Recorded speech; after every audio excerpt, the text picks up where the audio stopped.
Chapter 6.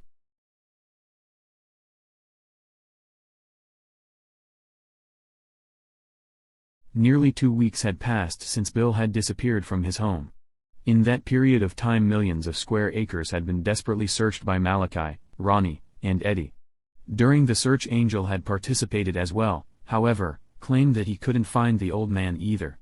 Nobody had reason to doubt him nor anyone else.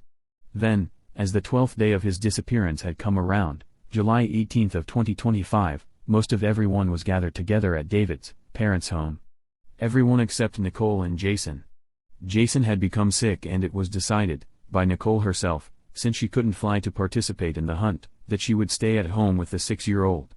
With this decision, it was also decided that Lucifer and Angel would stay with the guys. Jason, for the most part, kinda felt pushed to the curb over the past nearly 2 weeks. And had, once again, woke up early to find that Lucifer wasn't on his bottom bunk. Didn't really matter, he had felt miserable as hell over the last week or so as a slight fever had quickly turned into a constant cough, of which had caused his throat to hurt. With this, his nose had become so clogged up that it was hard for him to sleep as he laid down. Then, as he stood up, his nose would begin to run like a river, causing his nose to hurt as it chapped.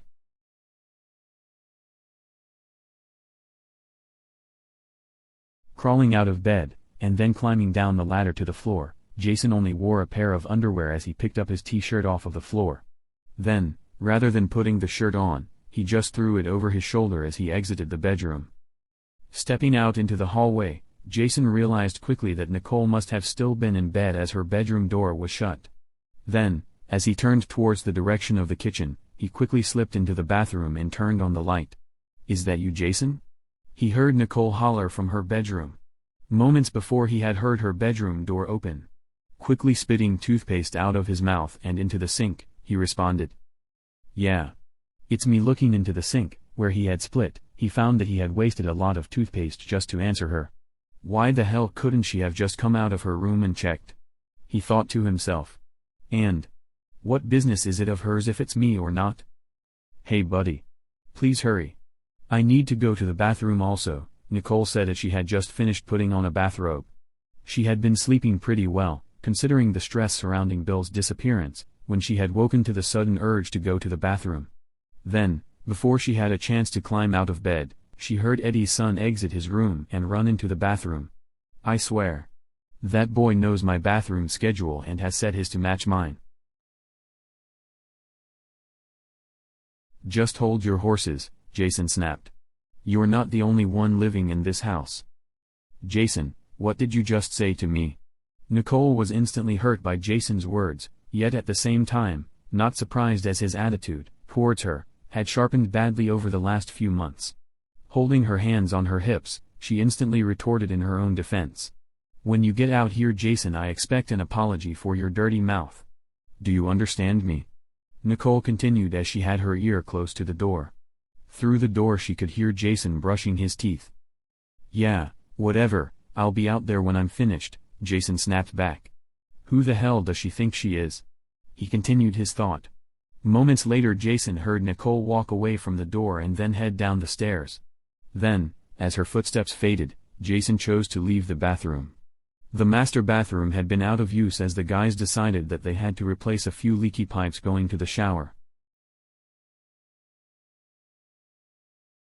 Walking back towards his and Lucifer's room, he noticed that Nicole had left her and Malachi's door wide open as he walked into his room.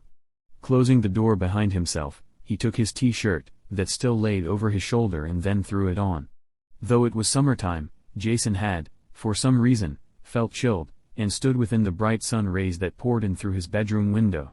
Then, as he sat down on a plastic chair that had also been in the bright light, he quickly found its surface to be extremely warm to the touch. In fact, for a moment, he had quickly pulled the length of his t-shirt back up, allowing the skin on his back to feel the warm plastic as well. For a moment, with an exception of the surface of skin that his underwear had covered, he felt instantly warm when suddenly the bedroom door flew open and Nicole stepped in. "Jason," she began as she pointed her right index finger at the child, "you do not have the right to ever speak to me or anyone else like how you just did to me. Do you understand me?" As she continued to point her finger at him, she paused as she waited for an answer. "Answer me, Jason. Do you understand me?" Pouting, Jason quickly pulled his t-shirt back down, over his chest and belly, and then crossed his arms in front of himself. Now, with his arms crossed, he looked down, towards the floor, and continued to remain quiet. At this, he had also made an extremely angry look on his face and then closed his eyes. "Just leave me alone," he said in a quiet tone of voice. Then, with that very little said, he continued to sit, with his eyes closed, and pout. Seconds later he heard Nicole turn around and head back towards the door. Waiting for the sound of the door to close, he only dared himself to open his eyes, but then, when he didn't hear it close, opened his eyes and looked towards the door where Nicole was still standing and staring back at him. "What do you want?" Jason snapped again in a loud voice. "For you to apologize to me," she yelled back at him. "And if you can't do that, Jason." "What?" Jason screamed as he stood up. "What if I don't?" "There ain't a damn thing that you're gonna do about it if I don't," Jason yelled as he walked towards her. "It's not my fault that Grandpa Bill is missing. I'm sick and all that you can do, when I first wake up, it bitch. Leave me the hell alone." The 6-year-old continued. Jason had felt, over a long period or the last 12 days that Bill had been missing, that the family had inadvertently made it seem as though it was his fault for the family's misfortune. Also, thought he wouldn't admit it, even to himself, he had very much missed his own family as he still had vague memories of them. To top it all off, the cold was causing him a lack of sleep, and also his throat and nose hurt very much as he had, through his wave of argument, pushed Nicole out of the room and into the hallway. Not literally pushed. She just kept backing up as he approached her as he yelled. "Now you listen here, little boy." Nicole hollered back, "You will never again raise your voice to me in my home. Do you understand me?" Nicole said as she leaned forward to look the kid eye to eye. Further down the hall, Nicole could see that Spud had walked out of the kitchen and had begun to approach them. "You're not my mom. You can't tell me what to do," the young boy yelled again. Then, as he moved his left hand, from his hip, and then pointed his finger at her. And Eddie isn't my daddy. He can't tell me what to do either." As Jason continued to yell at Nicole, unknown to Jason, Spud crept down close to the floor as he continued to inch himself closer to Jason without him knowing. Then suddenly, as Nicole reached out towards Jason, the kid quickly swung his own fist out towards her as he hit Nicole's moving hand. Instantly, Jason felt something hit him from behind as he fell forward, hitting his forehead off of Nicole's knee, and then the wall.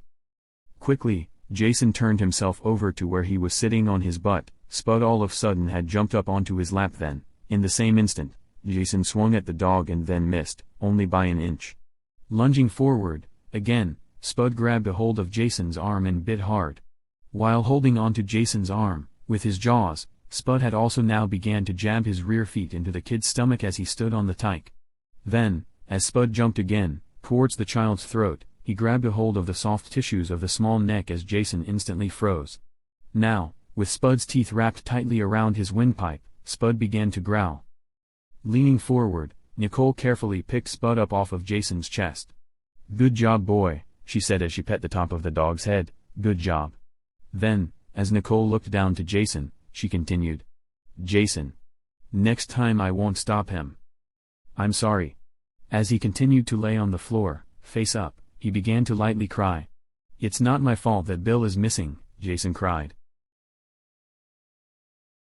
Setting the dog down, onto the floor, Nicole bent down over Jason and lightly pulled the boy up to a sitting position.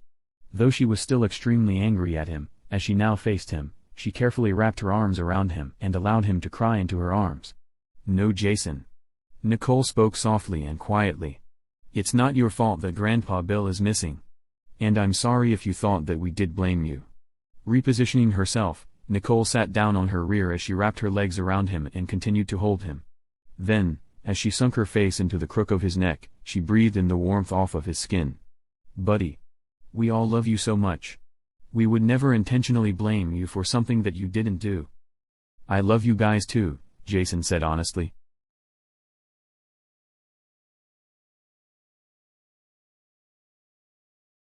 As the next few months passed, close to the beginning of the new school season, things with Jason had calmed down at about the rate of speed for the family to put Bill's disappearance behind them. Though this was an extremely sad period of time for Malachi's and Ronnie's father and grandmother, both of the boys had decided, with everyone else in the household, that this unsolved disappearance was not going to destroy this family. It was also made known, to Jason, that he, under any circumstances, was not to ever threaten anyone within the home nor become verbally or physically violent with anyone in the house either. "We love you so much, Jason," Eddie explained. "And we would never intentionally make you feel at fault for something that you didn't do, so please don't take anything out, in a negative way, towards anyone in our home." Beyond this being said to Jason, there was no form of punishment of any kind. "Hey Dad," Lucifer said one evening as he walked out of his bedroom with a cell phone to his ear, "would it be alright if Tommy stayed the night?" Looking up from a book, as Malachi stood at the kitchen counter, he looked at his son. "If it's alright with your mom, buddy." "Okay. I'll go ask her," Lucifer said, and then immediately turned back down the hall and into his parents' room.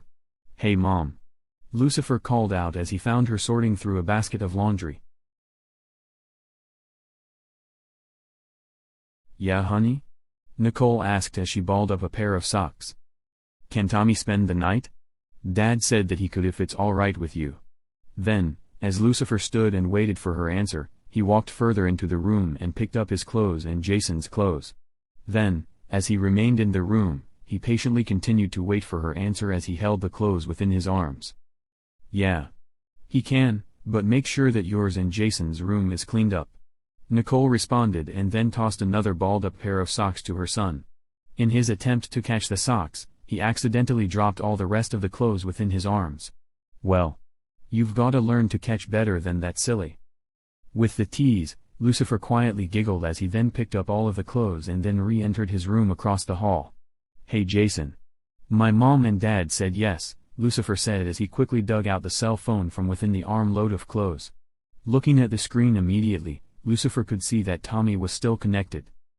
"That's good," Jason answered. "Ask him to bring some DVDs with him and maybe a couple of games," Jason suggested before Lucifer had a chance to continue talking to Tommy.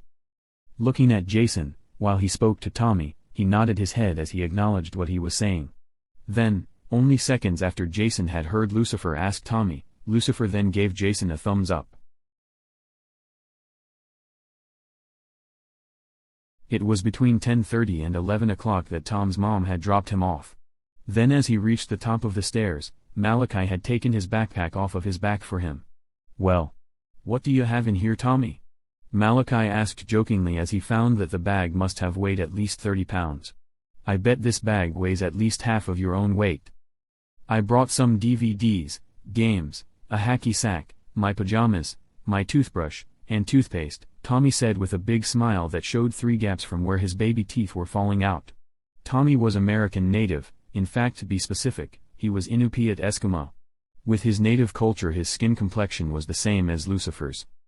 "Alright Tommy. You guys go play. In about an hour we're gonna have lunch. I'll take this bag to Lucifer's and Jason's room for ya. Okay?" "Yes sir," Tom responded and then took off down the hallway with Lucifer's dad on his heels. Walking right in, Tommy found both Jason and Lucifer cleaning their room. "Hey guys," Tommy announced loudly. "Hey Tommy," Lucifer called out loudly as he nearly jumped down off of the top bunk. Lucifer had been helping Jason make his bed when his friend had suddenly walked in with his dad following close behind. "Calm down a little, Lucifer. I want you guys to stay quiet while you guys are playing. Also, remember that your Uncle Ronnie, Aunt Belinda, and Macaulay and Don D are still asleep in their room," Malachi announced, and then had instantly noticed that Ronnie was walking out of his room down the hall. Speak of the devil. Having problems during the day keeping the kids asleep, Ronnie and Belinda had both taken turns staying awake with the kids. Now, when they would normally be wide awake, they were catching up on their lost sleep. Turning his head, Ronnie seemed to look at his brother through just one eye as he only wear boxers lining it to the bathroom. "What's going on?" "Ah. You guys all slept through breakfast, but in about another hour we'll be making lunch." Then, just before Ronnie closed the bathroom door, he continued. "And Tommy's spending the night." As Ronnie closed the door, Malachi could hear Ronnie comment, "That's good. Tommy's a fairly quiet kid." Jason, Lucifer, and Tommy were the first ones done with lunch.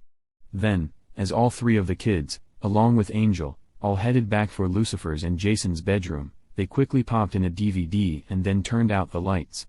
Angel had laid down on the bedroom floor and supported himself up with an elbow.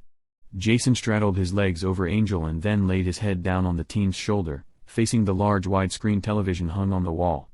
Behind them, on Lucifer's bed, both Lucifer and Tommy laid down, beside each other.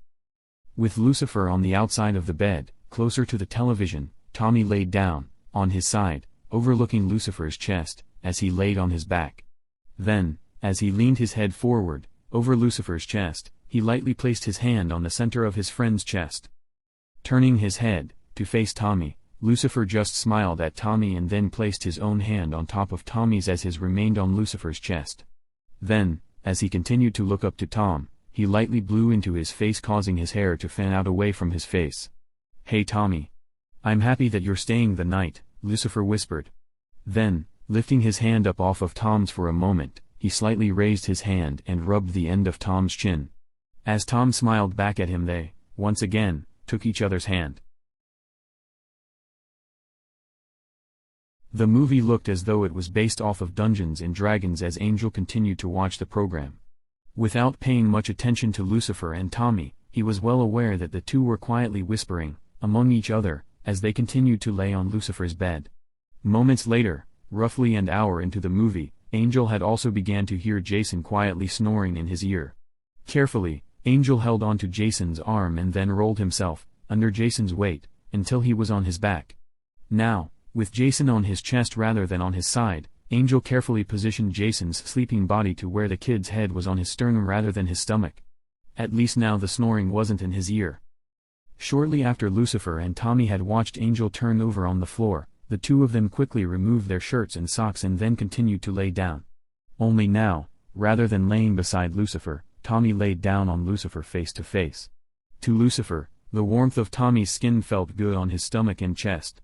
Then, as Tommy had his nose close to Lucifer's mouth. "Your breath smells like milk, Lucifer," Tommy whispered. "Yours smells like toothpaste," Lucifer responded as he grinned back to his friend. "Also," he continued, "you're my best friend." As both of the boys quieted down, they soon fell asleep on top of one another as Angel, as he still held on to Jason, had also dozed off. "It's time for dinner," Malachi began to announce as he walked into the kids' room.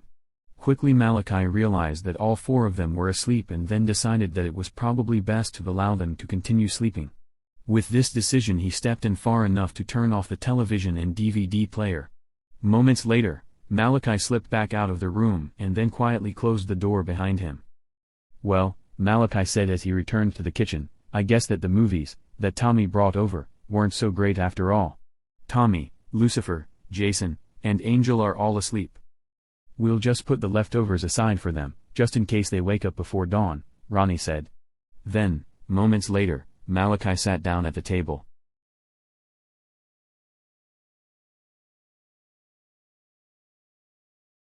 "My grandson.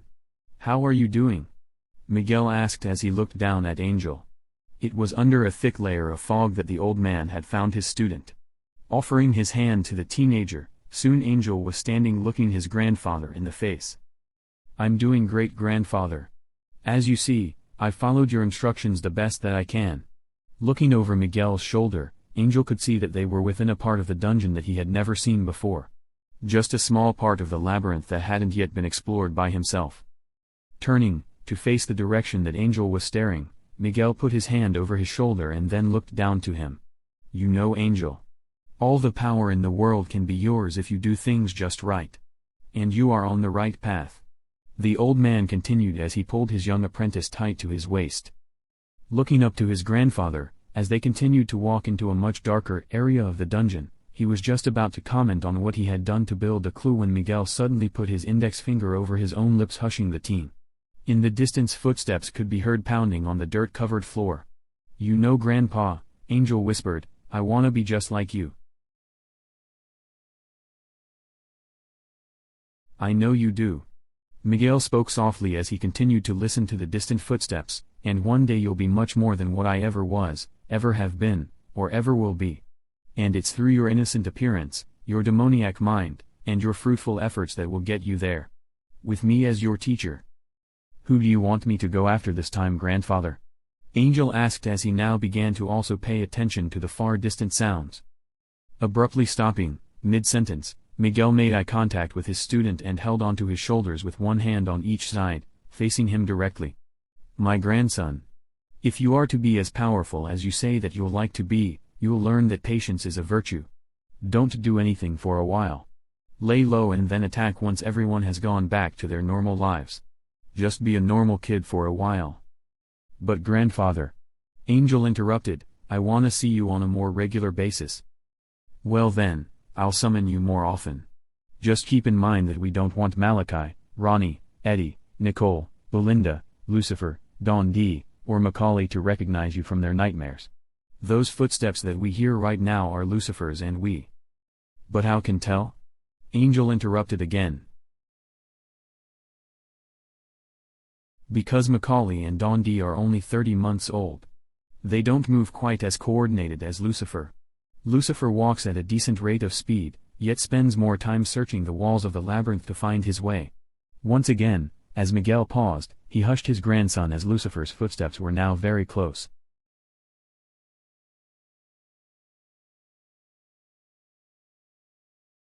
It had seemed, to Lucifer, that in just a matter of seconds, he had gone from sleeping with Tommy to waking up within the fog-filled maze that he had hoped that he would never see again. Then, as he heard the familiar voice of the old man that had often chased him, he stopped walking as he tried to identify who it was that the old man was talking to. Then, as he continued his search for peace of some kind, within the dream that would only end in horror, as it always had before, he stepped around a corner and found himself face to face with the monster. Instantly Lucifer had noticed that someone was hiding behind the old man. Simultaneously, the old man had began to walk towards Lucifer with both hands high into the air. Immediately Lucifer's pursuer began to scream in a blood-curdling voice that had overwhelmed his ability to even hear his own voice as he too began to scream while he ran further into the darkness. Daddy! Please help me! It had seemed that no matter how fast Lucifer moved, he could feel the evil presence about to grab him from behind. Dad! I need help. Daddy!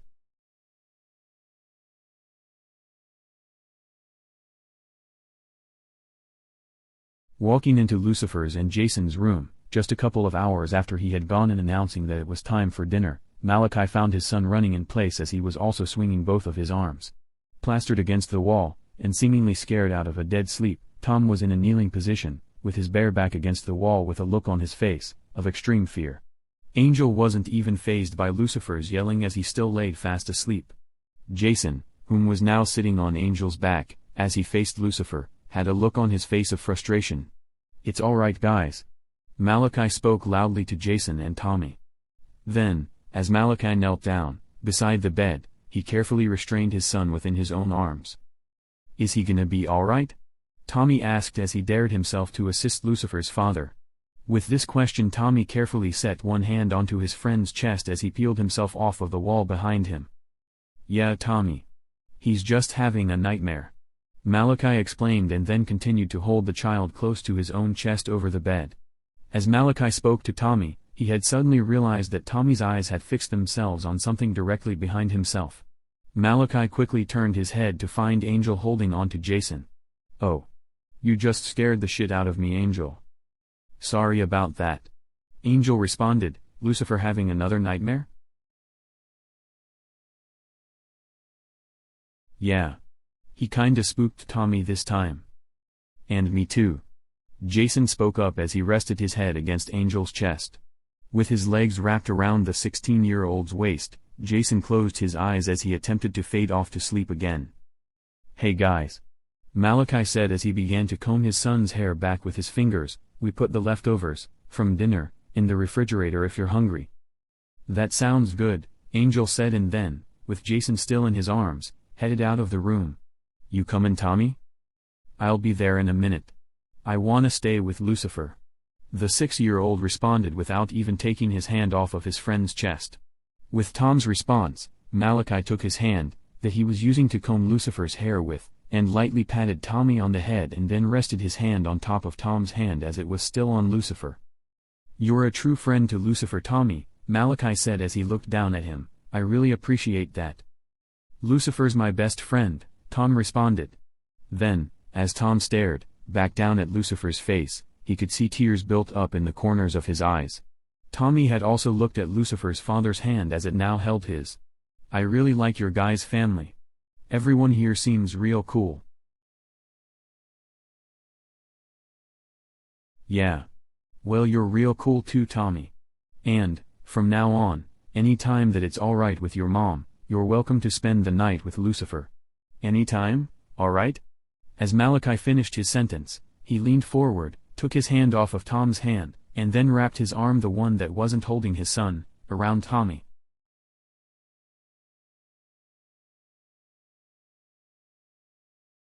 As Lucifer came to a halt from his running, he looked back, where he had come from, and couldn't see Miguel.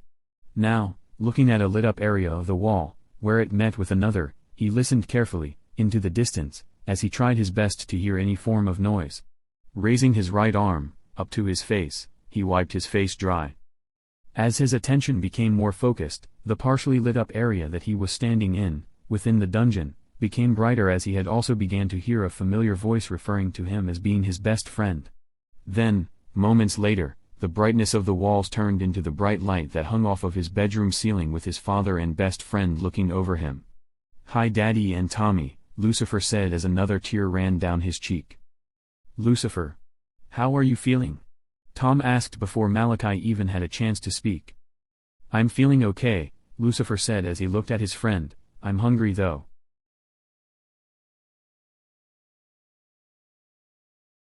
"Well," Malachi interrupted, "we have dinner out in the kitchen. Angel and Jason just now woke up and went out to eat. How about you and Tommy get yourselves together and then come on out? It's almost daylight, or at least will be within the next couple of hours, which means that your mom will be heading to work. So come on out and eat, guys." Malachi finished and then stood up as he headed out of the bedroom. Looking at Lucifer, just as Malachi left the room, Tommy reached over and hugged him with both arms. "I'm happy that you are alright, Lucifer. You scared me." Then, as both boys climbed down off of the bed, they walked out of the room.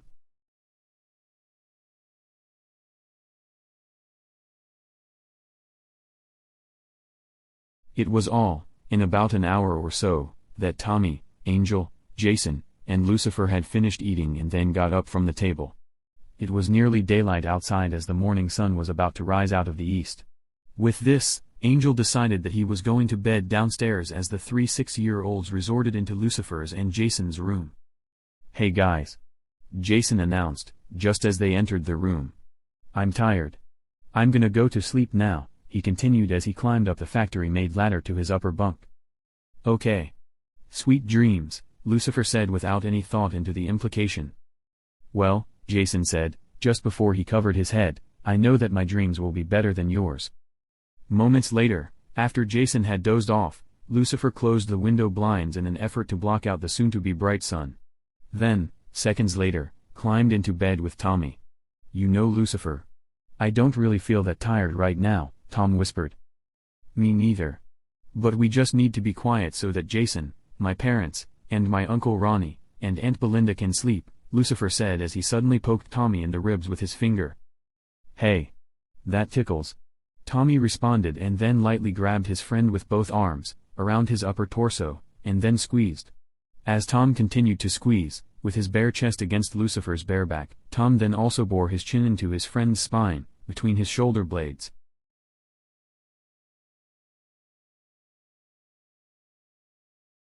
Turning over quickly, within Tommy's arms, Lucifer quickly grabbed a hold of Tom's left arm and then pretended that he was gonna bite him. Instantly, Tommy attempted to pull away from his friend when he had suddenly felt Lucifer's canines dig into his arm. For a moment Tom chose to hold still as he looked into his friend's face. Still clenched to his arm. "What's wrong?" Lucifer asked as he removed his teeth. "Why does your family have long teeth?" "I don't know. Nah. Really, it's just a long story. I hope that you're alright with it," Lucifer continued as he got up onto one elbow. As he remained propped up, within the palm of his hand, he stared deep into Tom's face. "Of course. You're my best friend. I've just been curious," that's all. Tom explained as he stared back at Lucifer. Have you ever accidentally bitten anyone before? Only myself. Sometimes if I'm eating or horseplaying I'll bite either my lip, tongue, or the inside of my cheek. As Lucifer explained this to Tommy, he leaned his head forward, slowly, as he pretended that he was gonna bite his nose. Reaching his hand up to Lucifer's mouth, Tommy carefully touched his friend's left side canine with his right side index finger. With Lucifer's mouth completely shut, both of his canines, at equal length, were exposed by about a half-inch. Feeling the tip of this particular tooth, Tom realized that it was extremely sharp. Actually, just as sharp as a hypodermic needle. Ooh. That would hurt. Actually, Tom. They don't hurt when they go into the skin. It will hurt, however, if you were to pull against them when they are already in your skin. This would tear up the skin and hurt you. If I were to just sink my teeth into your skin, it might hurt, only, if you watch. Just like a shot from the doctor, if you don't watch, you'll feel it but it won't hurt very bad. Almost like a pinch. As Lucifer finished explaining this, Tom was still touching the tooth. The other day, when I cut my finger, you sucked on it for a while. It seemed like you were really enjoying it, Tom continued to whisper. Would you like to try it again? Yeah, but you were not bleeding through. I would be if you used your teeth. All that you've got to do is bite me on my higher arm, leg, or my chest. Somewhere where normal clothing will hide it. Tom explained. Instantly, as Tom said this, Lucifer's eyes had focused on an area of Tommy's upper chest that would be perfect for the occasion. The tissues just under his collarbone. Even with the bedroom shades closed, there was still enough light to see different features within the different crevices between muscle layers and Tom's bony body. Using his right hand, without speaking, Lucifer slowly and carefully pushed Tom onto his back and then partially laid his upper body over Tom's belly as he positioned his mouth over his target. Using his tongue, to guide himself from the high ridge of the clavicle to just before opening his jaws as wide as he could. Then, using the general weight of his own head, sunk his teeth in far enough that the rest of his teeth were then also resting on the warm flesh. Instantly, Tom had flinched as a slight flow of rich-tasting blood began to pool, causing Lucifer to have to seal his lips tightly around the area to catch the flow. This feels good, Lucifer, Tom gasped as he had also, simultaneously, wrapped his arms around his friend. At one point, Tom had momentarily released one arm, as he carefully placed his hand on the back of Lucifer's head and pulled him deeper into his chest. For Lucifer, he had never felt the level of excitement quite like this before. In fact, the only other time that he had ever harvested before this was when Tom's finger had bled just a short period of time prior to this. As he had continued to nurse off of Tommy, the flow of blood seemed to cause his entire face to tingle. Then, with each passing second, the taste only became better and better. Also, with each passing moment, he had felt Tom's arm seemingly massage his entire back. With this, Lucifer held his own arms, along the sides of Tom's rib cage in what was, more than less, a continuous hug. In this episode, of what was Lucifer's first true moment of harvesting, it had seemed as though the moment had lasted for several hours and, in fact, was more than just a few hours, as both of the boys seemed to have the energy to continue up until, and then through, Nicole's lunch break from work. Once in a while, throughout this period of time, Lucifer and Tommy had changed positions in an attempt to relieve moments of ache and repetitiousness. Throughout the entire episode, however, Lucifer kept his teeth sunk into the same location. At one point, for the purpose of relieving pressure on Tommy's rib cage, Lucifer stood up, on his knees, straddled across Tom's stomach as he then continued to harvest. At different moments, Tom had buckled his fingers together, as he then lightly pulled on the back of Lucifer's head, pressing his canines deeper and deeper into the muscle fibers of his chest.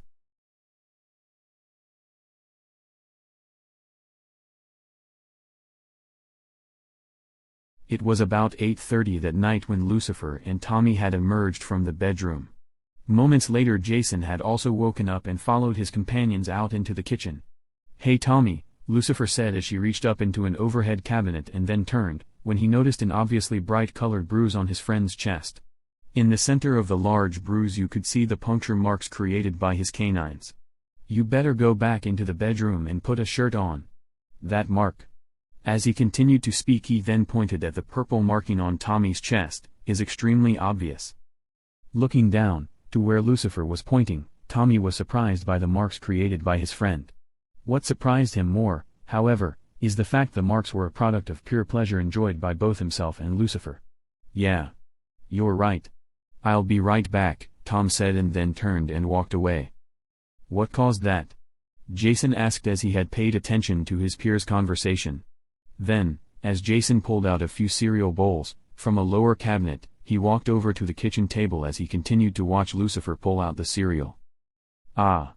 We were just horseplaying. I accidentally bruised his chest early this morning.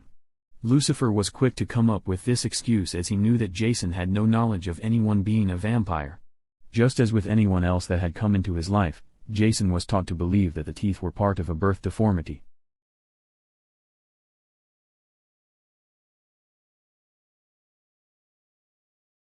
Roughly a year later, and after what seemed like a long school season, compounded issues with Jason were reaching deep into the extreme as Nicole had frequently found herself within a screaming match with the 7-year-old.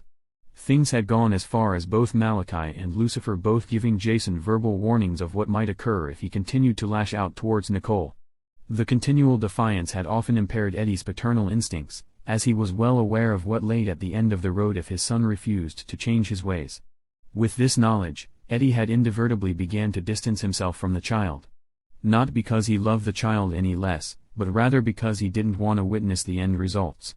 Angel was, to himself, excited about the negative atmosphere and was very well aware of the soon-to-be end results.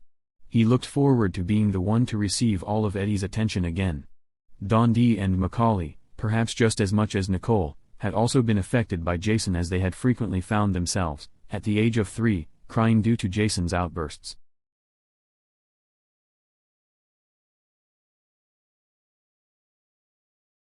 It's hard to believe that this moment has finally come.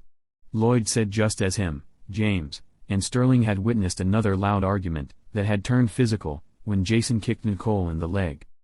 I know. James agreed, but it will only become worse if it doesn't come to a permanent stop right now. He continued as the three of them watched Malachi and Lucifer lead Jason into the master bedroom. Simultaneously Eddie headed downstairs, to his own room, where he wouldn't see nor hear anything upstairs. I only hope that Eddie continues to be the great person that he always has been. Sterling commented. Oh. He will be. Lloyd piped up, he understands fully and agrees to what is about to occur. He knows that Malachi and Lucifer are both left without any choice. They have to do whatever it takes to protect Nicole. Now, let's go in there and prepare to welcome Jason to our realm.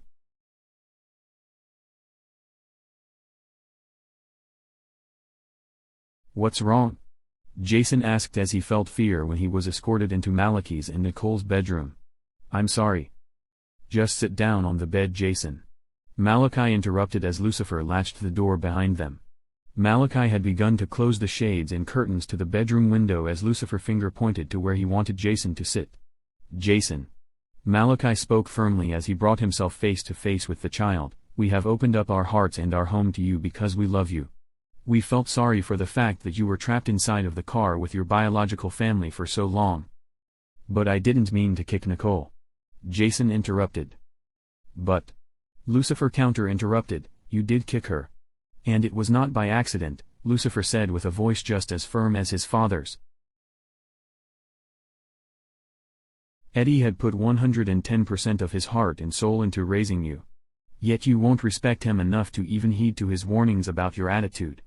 Jason, you have used up all of your last chances. Everything.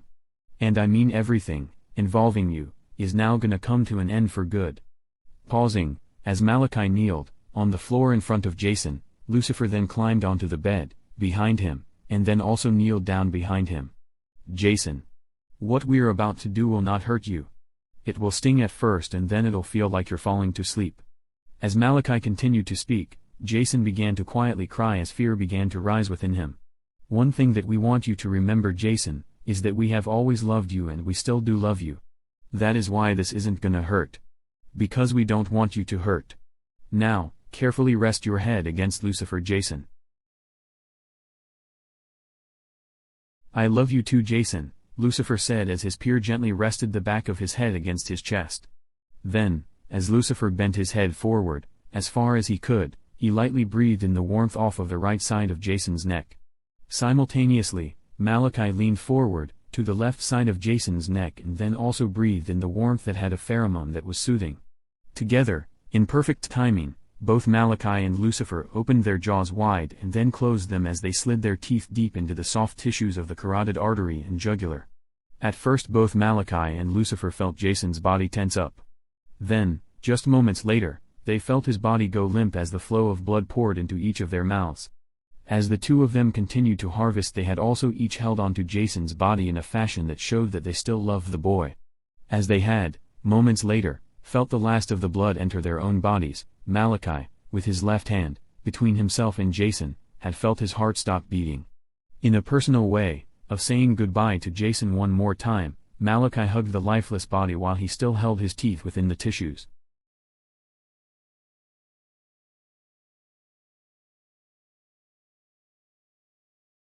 "Hey Jason. Do you hear me, buddy?" James quietly called out as he sat on the mattress beside Jason.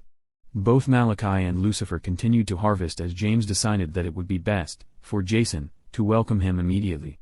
Almost instantly, James, Lloyd, and Sterling watched as a seemingly transparent image of Jason sat up straight and then quickly moved towards James without even realizing that James was there. "Wow. Slow down, dude," James said, causing Jason to suddenly jump. "What's going on?" Jason asked as he stood back from James. Then instantly, looked back towards Malachi and Lucifer as they held on to. "What is happening, James?" "You're dead, Jason," Sterling said as he placed his hand on Jason's shoulder. Turning towards Jason's body, James, Lloyd, and Sterling watched, with Jason, as Malachi and Lucifer laid the body of their friend down on the mattress. After laying Jason's upper body down on the bed, they then swung his feet up onto the mattress as well. "Why am I dead?" James asked as he had began to cry as his voice had simultaneously changed pitch. "Because you were a threat to Nicole, Jason." But I'm sorry. Can I just apologize to her?" Jason interrupted Sterling. "No." James cut in, "It's too late for that. You had plenty of chances." "I didn't mean to hurt her." With this, Jason began to cry loudly as he hid his face within his hands. Wrapping his arms around Jason, Sterling then whispered into his ear. "We know that you didn't mean to, Jason. Nobody blames you. But that doesn't mean that you were not a threat. And then, to top it all off, you kicked Nicole. You don't even know this family that." "What are you talking about?" Jason interrupted. "This is my family. I know them well." "Well, enough to know that they're vampires?" Lloyd asked as he looked over his shoulder towards his friend. "Vampires? Lloyd, what are you smoking, dude? There's no such thing as vampires." "Well," James said as he too put his hand on Jason's shoulder, "there are a lot of things that we need to talk about."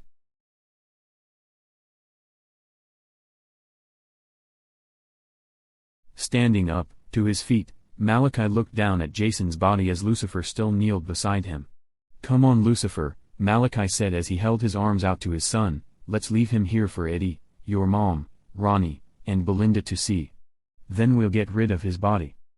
"All right, Dad," Lucifer responded and then stepped over Jason's body, while still on the mattress, and into his father's arms. As Malachi carried his son out of the room, he gently closed the bedroom door behind them. At the sound of the door latching, Ronnie stuck his head out of the kitchen entrance and looked towards his older brother. "We're done. We just need to decide what to do with the body." "Well," Ron responded, "I think that we need to leave that to his father. In fact, I'll go downstairs and get him. I think that it would be best if we got this over with as soon as possible." Then, as Ronnie finished speaking, he headed down the stairs.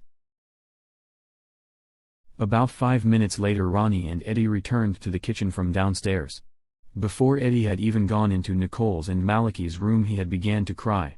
Then, as he opened the door and headed in, he went to his knees, beside the bed, as he then wrapped his arms around the small body. Burying his face into Jason's side, he cried openly as Ronnie, Malachi, Nicole, and Belinda stood behind him. After about 10 minutes, Eddie paused as he then placed his arms under Jason's body and then stood with him within his arms. Without a word, Eddie then turned and walked out of the bedroom, down the hall, into the kitchen, and then out the glass sliding door. Just before leaving, he announced that they would be back soon.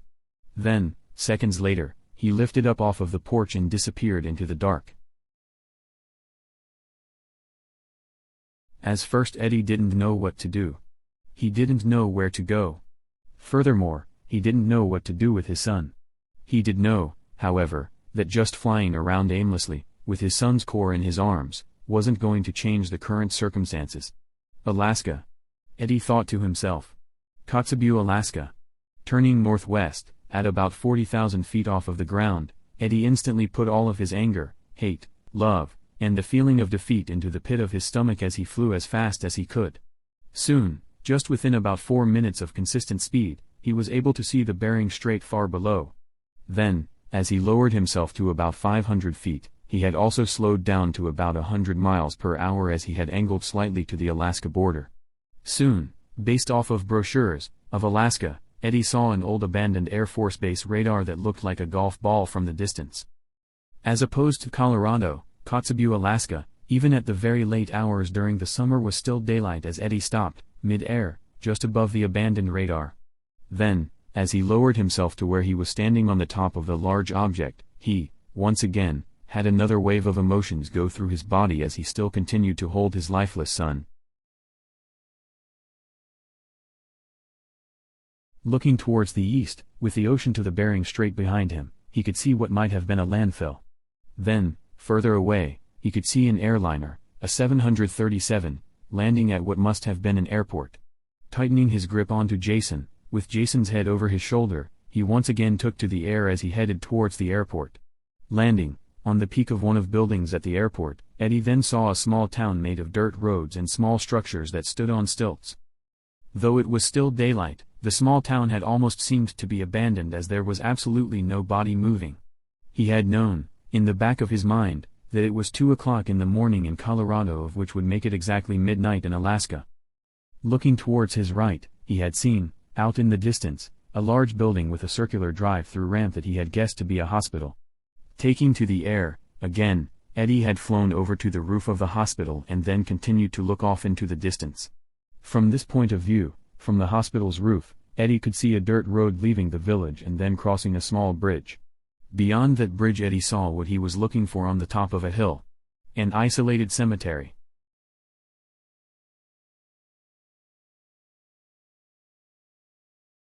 It won't do you any good to mope about something that you can't do anything about, James said as he continued to talk to Jason. There are a lot of things that you're gonna learn about this family that you never knew about before. But I can't talk with my dad, Malachi, Nicole, Ronnie, or Belinda anymore. Yeah, you can. And, most likely you will talk with them soon. Not to mention, James continued, that we can still talk to Lucifer and Tommy whenever you want. Macaulay and Don D too. As specific items were laid out to Jason from James, Lloyd, and Sterling, the guys mostly just stayed downstairs where Lucifer wouldn't interrupt their conversation. This stuff is very important, Jason. Lloyd pushed, you really need to. You guys are telling me that I have no choice in this issue? Well then, what is the point of existence when we have no choices? Jason said as he looked away. Jason. Unlike us, you had been warned. In fact, you had been warned several times. Get over it. You will not become alive now just because you're seeing reality. It's too late. James continued. Also, Jason. Sterling said, there are some benefits to being dead. Like we will be the teachers for all of the Declue children. You'll never hurt. Physically, anyhow. Pausing, as the four of them headed up to the kitchen, Sterling led the way. Eddie, or your dad that is, will most likely try to talk to us tonight. Sterling continued as he watched Lloyd walk directly over to the kitchen table. Lloyd had a habit of looking at the newspaper any time that he would find it open. Your dad should. Scott Helsel, age 6, diagnosed with progeria. Lloyd interrupted James as he read out loud, what's progeria, I wonder? Progeria is a rare genetic disorder that attacks some children. It's characterized by premature aging. Jason said fluently as if he had spent his 7 living years studying the subject. Instantly, James, Lloyd, and Sterling turned to look at Jason. There are only about 40 current cases in the world. Jason continued as he looked out at the full moon through the sliding glass door. In fact, there's an average of about 40 cases worldwide at any given time. What do you mean by premature aging? Lloyd asked out of curiosity. Progeria causes the body to age at a much quicker rate of speed. For every 1 year of life, their body actually ages about 7 years. By the appearance and medical needs, a progeria child that is 10 years old looks like and had the medical needs of a 70-year-old. Most don't live to become a teenager. Turning away from the door, Jason found that Lloyd, James, Sterling, and Lucifer were all watching him. "Hi Lucifer," Jason said as he then looked down to the floor. "Hi Jason. You remember what my dad and I told you a little while ago before you killed me? What part?" Jason asked. "The part when we said that we have and always will love you. I want you to know, Jason, that we meant every word of that. We knew, before we killed you, that you would still be living with us under our roof." "Jason, look at me." "What?" Jason said as he followed Lucifer's directions. "We love you, Jason. I love you. The only thing that has changed here is that now you're a ghost." "I love you too," Jason said and then backed it up with a smile. "Well," Lucifer said as his bottom lip began to quiver, "no warning that will make it a lot easier for me to deal with what we did today." As Lucifer continued to speak, his uncle Ronnie entered the kitchen. "Hey Lucifer. Are you talking to Jason right now?" Ron asked as he looked at his watch. "Yeah. He's right here." As Lucifer answered, he pointed at Jason. "Jason. In case you don't know yet, from James, Lloyd, and Sterling, us adults can't see you outside of a seance. If you ever need to talk to one of us, either tell Lucifer, Macaulay, Don D, or Tommy when he's here. ISO Jason. We love you." Ron finished. "I love you guys too." "Hey Uncle Ronnie. Jason says that he loves us too," Lucifer said and then waved at James, Jason, Lloyd, and Sterling as he followed Ronnie down the hallway.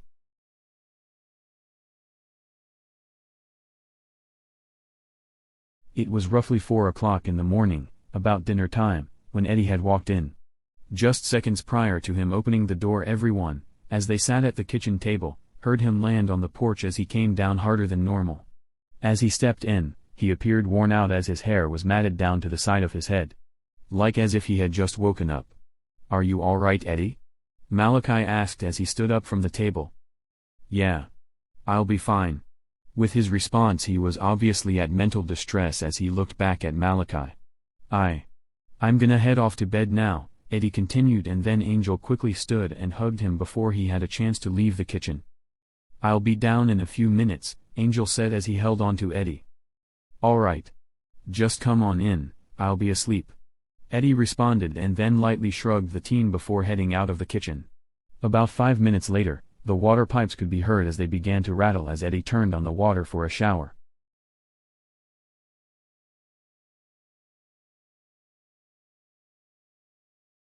Turning his head, as he watched his father walk out of the kitchen, he had almost wanted to cry knowing that he wasn't able to be held by him. "Don't worry, Jason. Soon enough he'll do a seance so that he can talk to you," Sterling said as he put a hand on his shoulder. It was another 3 days, July 7th of 2026, that Eddie had finally decided to do a seance so that he could see his son once again.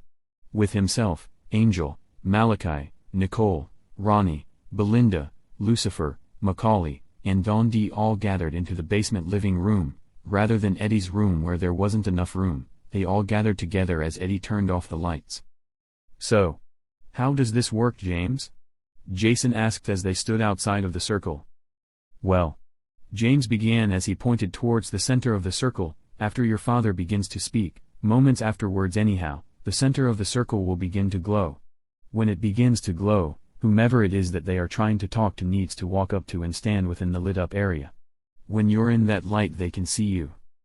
And then, when they're done, they can't see us anymore," Jason continued. "With an exception of Lucifer, Macaulay, and Don D. Lloyd said as he nodded his head towards his friend. Now Jason.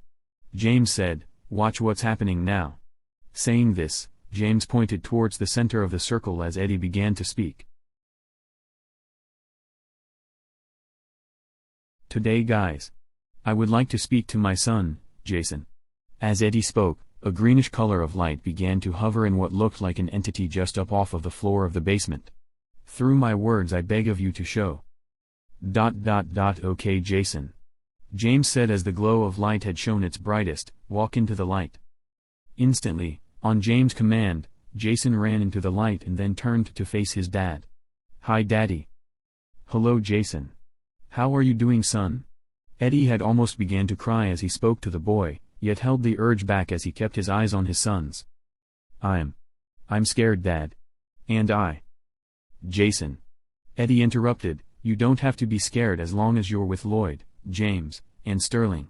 They're good friends to your Uncle Ronnie, Uncle Malachi, and I. They will protect you.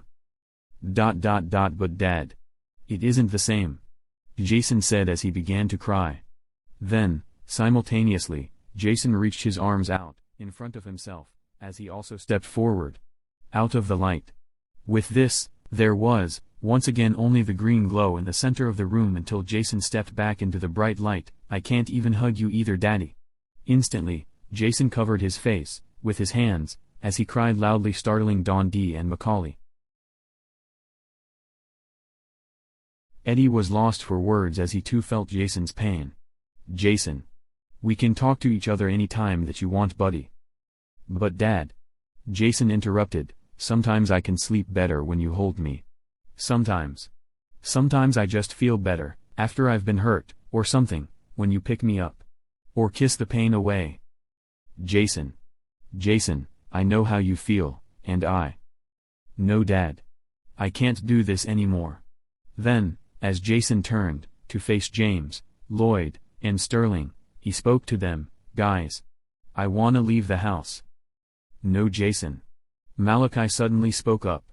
With Malachi's outburst, Jason turned to face him, what we did. What Lucifer and I did to you, is something that wasn't easy for us to do to someone that we love. For Nicole's sake, however, we had to protect her. Now, if you leave this house, none of us will be able to see or talk to you ever again. That won't be fair to your dad or us.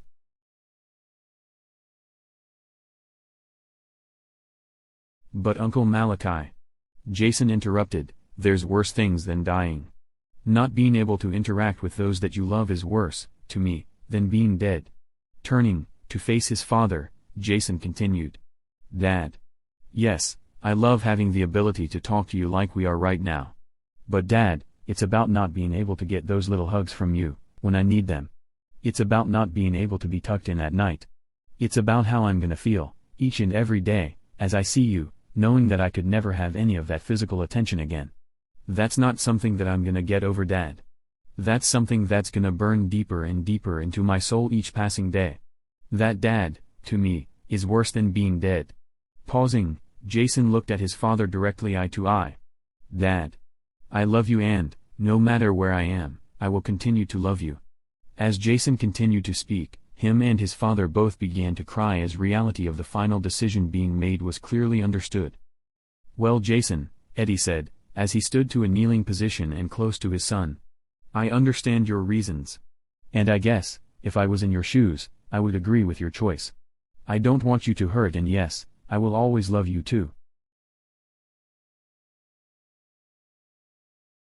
Moments later, as Jason pointed at a downstairs window, towards the driveway, Jason quietly bowed his head to his father, and then walked out of the light and towards the glass. Bye Jason. Lloyd, James, and Sterling said all at once and then waved. Seconds after walking out of the circle, a sudden flash of light illuminated the window as a spot of light seemed to shoot into the dark sky. Sorta like a falling star in reverse. I love you Jason, Eddie said one last time.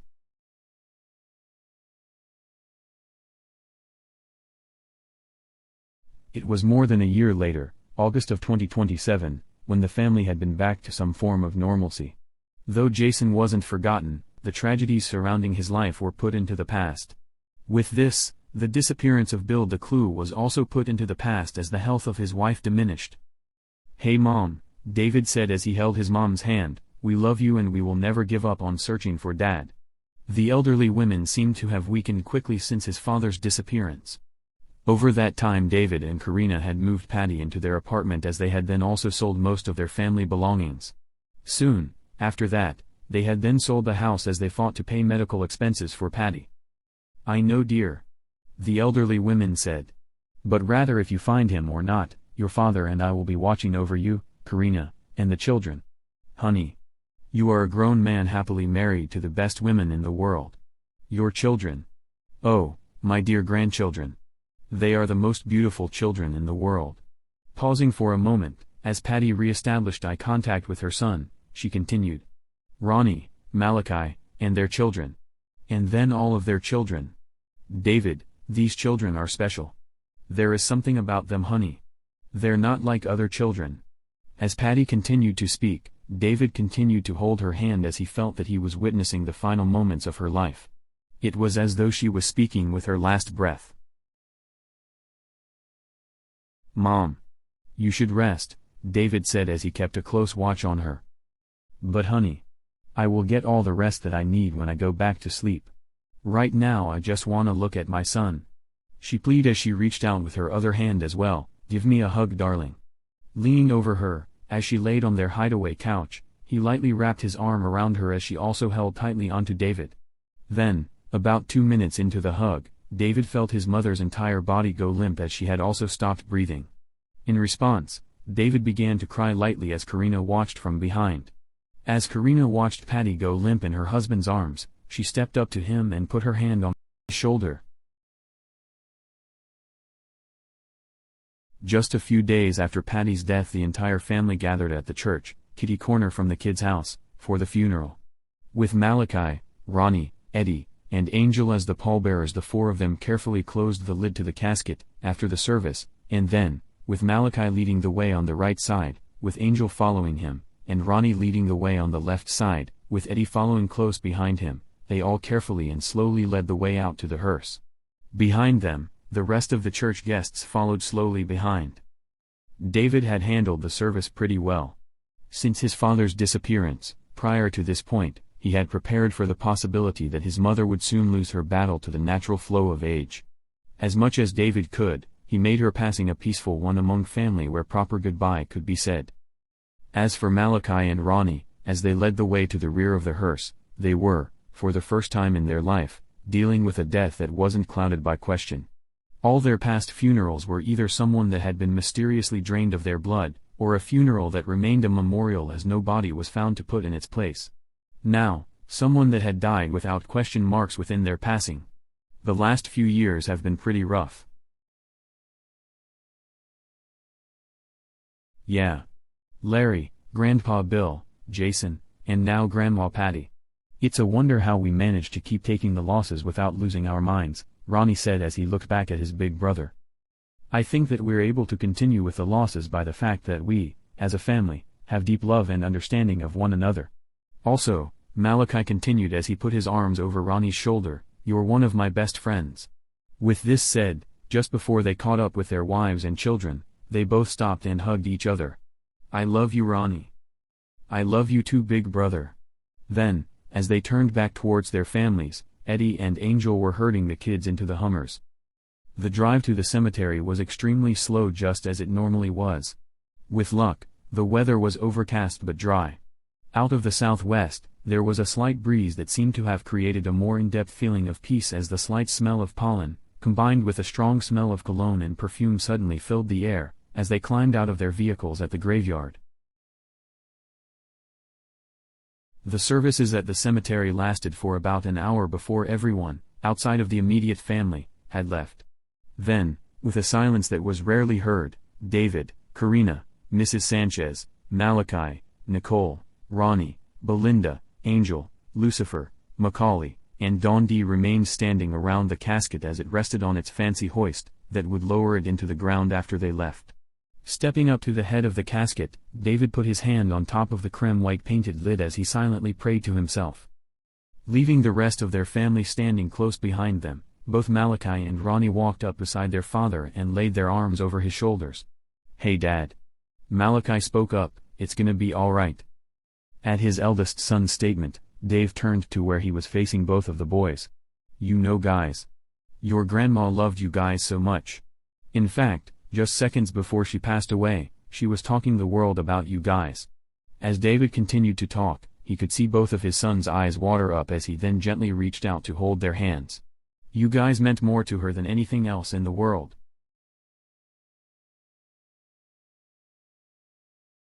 Standing with her mom, Eddie, Angel, Lucifer, Macaulay, Nicole, Belinda, and Don D., Karina couldn't hear the words that were being exchanged between her husband and children, yet she had known that the words were pulling on deep emotional strings as she had observed the three of them openly crying among each other as they had also held on to one another.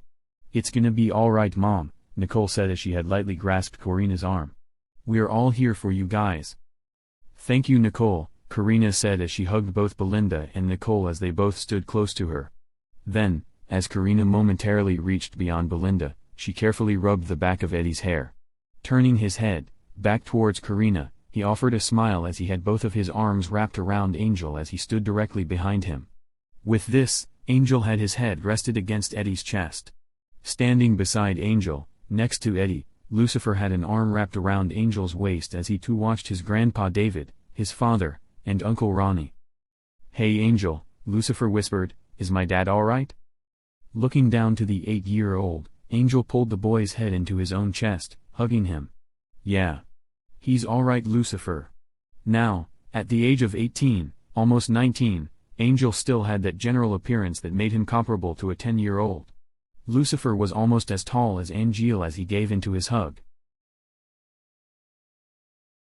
As it came time to head home, everyone piled into their individual vehicles as they all decided to go out to lunch at the Holiday Inn west of town.